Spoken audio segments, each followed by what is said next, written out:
کہ یہ معاملہ ہوتا ہے. سوال کر پریس کانفرنس کر لیں گے. آپ کی باری آئے گی. آپ کی باری آئے گی. پریس کانفرنس کر لیں گے. آپ کی باری آئے گی. میں جیو کو کلوزلی ڈیل کرتا ہوں, نہ چھیڑیں مجھے. اچھا پھر آپ نے کہنا آپ نے زیادتی کر دی. ابھی مجھے پوری کرنی, پوری پریس کانفرنس. میں نے تو بھائی کو پہلے کہا تھا کہ آج آئے ہیں آپ, مجھے ایجنڈا نظر آ رہا ہے, لیکن آپ ایجنڈے کی اتنی تیزی تو نہ کریں. پریس کانفرنس تو کر لینا.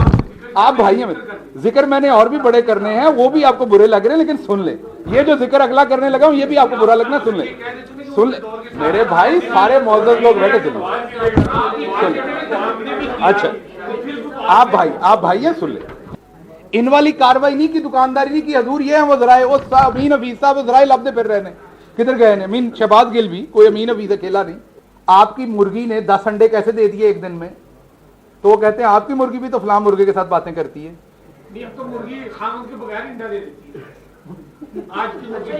اچھا جی امین حفیظ. اچھا انہیں بغیر انڈا اور وہ گل نہیں کرنی کوئی. ہاں صحیح ہے. نہیں بے شک جو تسی چاہ رہے ہو کرو, لیکن انڈا مرغی کٹ کے.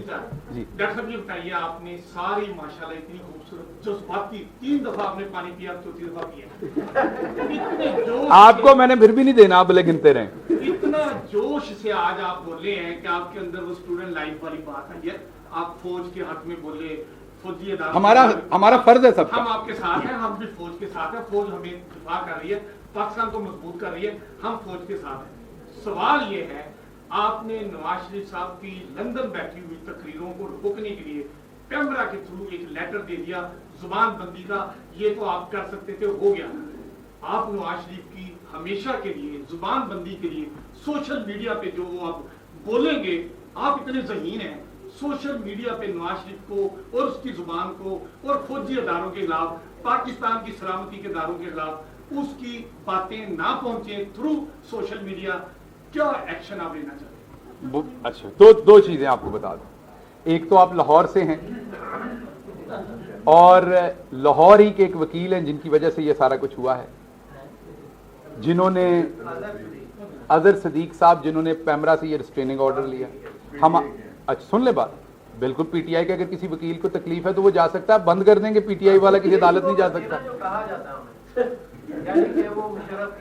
وہ ہر ادارے کے بارے میں ایسی باتیں ہوتی, چھوڑ دیں. آپ کو کہوں گا آپ سوال وہ کرتے ہیں جو کہا جاتا ہے, تو ایسے پھر آپ غصہ کر جائیں گے, ہمارے پہ آپ الزام لگاتے ہیں. ایسے نہیں, ایسا نہیں. اچھا بات یہ ہے کہ امین حفیظ صاحب, ایک حکومت نہیں گئی, میرا ارادہ تھا جانے کا آپ کے سامنے, میں تو آپ سے چھپا نہیں رہا. میرا پہلے دن مجھے یہ خدشہ تھا کہ یہ پاکستان کے اداروں پہ حملہ کریں گے. میں نے ٹویٹ بھی کیا تھا, مجھے پرائم منسٹر نے منع کر دیا کہ یہ عدالتیں جانے, پیمرا جانے, آپ کا کام نہیں ہے.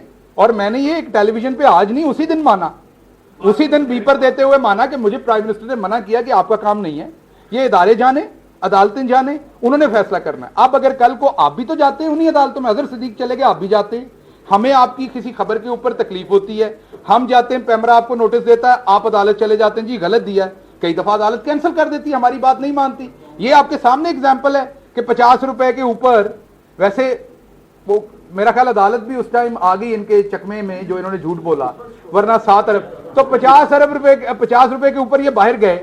عدالت کا فیصلہ ہے, ہمارا فیصلہ نہیں 50 روپے والا, ہم تو 7 ارب چاہتے تھے. رہی بات سوشل میڈیا پہ ہم ان کا کیا انتظام کریں گے, وہ اللہ کے حکم سے ہمیں انتظام کرنے کی ضرورت نہیں ہوگی, وہ انتظام پاکستان کی عوام کرے گی, جیسے انہوں نے الطاف حسین کا کیا. وہ بھی بڑا بولتا تھا. اور ایک بات اور واضح ہے کہ میرے ہی لیڈر نے الطاف حسین کو انڈیا کا ایجنٹ کہا تھا, اور تب اس وقت کی جو ایم کیو ایم تھی وہ نہیں مانتی تھی, تب اس وقت کا کچھ میڈیا بھی نہیں مانتا تھا کہ جی ایسے الزامات لگا رہے ہیں. آج اللہ الحاق ہے, سب نے عمران خان کی وہ بات کی, اور سب سے پہلے اس کی بھی عمران خان کے ساتھ ٹھنی تھی.